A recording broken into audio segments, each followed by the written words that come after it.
Hi, Upward Bound. Welcome to College Algebra Day 2. Today we're talking about factoring.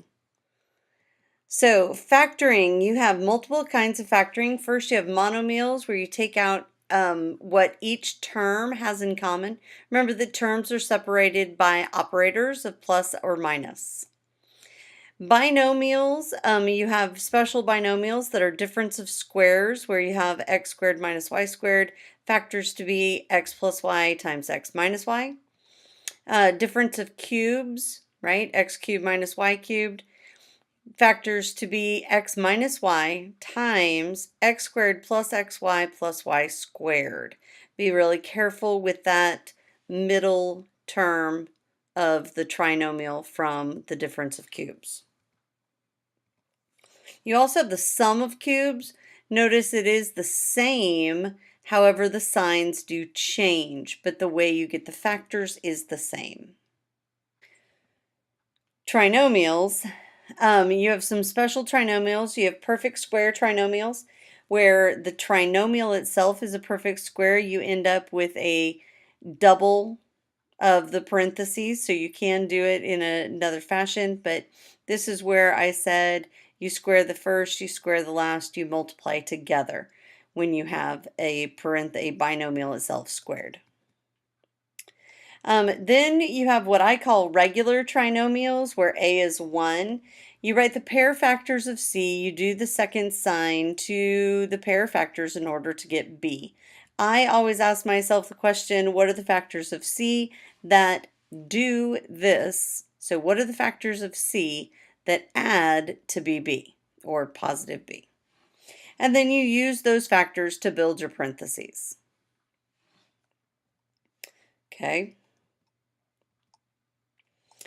Then you have somewhere more complex trinomials where A is a number, and there are multiple methods of doing this. I wrote a method years ago, and it is you write the pair factors of A and C, and you use an FLOI combination with the second sign in order to get B. And I will show you how to do this. It's not everybody's favorite. I've got multiple ways of doing this. And you use all the factors that you found in your combinations to build your parentheses. Then you have factor by grouping. You group them into binomials, factor monomials out, and then factor the matching parentheses.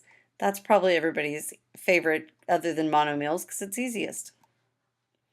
Okay, and you want to make two binomials. All right, so trinomial with A by grouping is called the AC method. So you write ax squared plus bx plus c. The top of the AC method is A times C, the bottom is B, and then you factor, what are the factors of A times C that operate to get B? Then you write them as ax squared, and I apologize for that not being a superscript, plus the factor plus C, and then you factor it by grouping. So here's some examples. A monomial, both of those terms have a 5. You take the 5 out, you get 5 times x minus 6. Difference of squares, okay. Difference of cubes. Notice that the sign does change. Sum of cubes, and again, be very careful about what x actually is. In this case, x is 4 because 4 cubed is 64. Perfect square trinomial, right? Because 4 times 3 times 2 is 24, and you get that middle term back. Perfect square trinomial that is negative. Trinomial without A, what are the factors of 6 that add to be a negative 5? That'd be a negative 2 and a negative 3. Then we have a trinomial with A. I'm going to show you my method first. The pair factors of 10 are 1 and 10 and 2 and 5, right? The pair factors of 27 are 1 and 27 and 3 and 9. And what you do is go through an FLOI combination.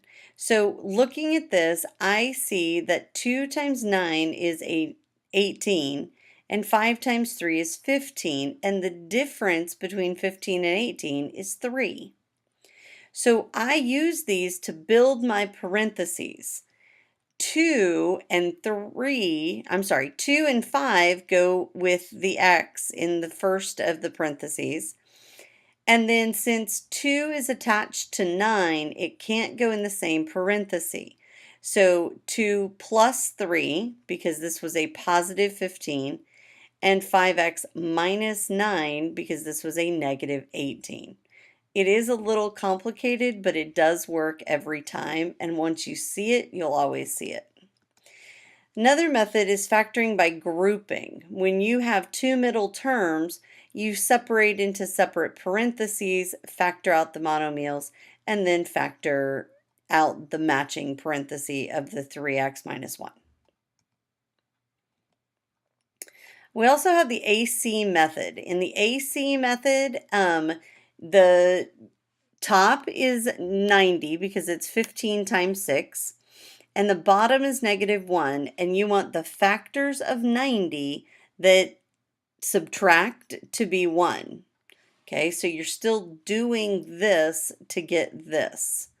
So if I need to subtract to get 1, I need a -10 and a +9. Okay, we then write that as its own factor by grouping. So +9 came from here, minus 10x came from here because we rewrote the middle term as two factors. Separate them out, factor by grouping, and we end up with the answer. There is a third method that I will show you in class. Thanks for watching.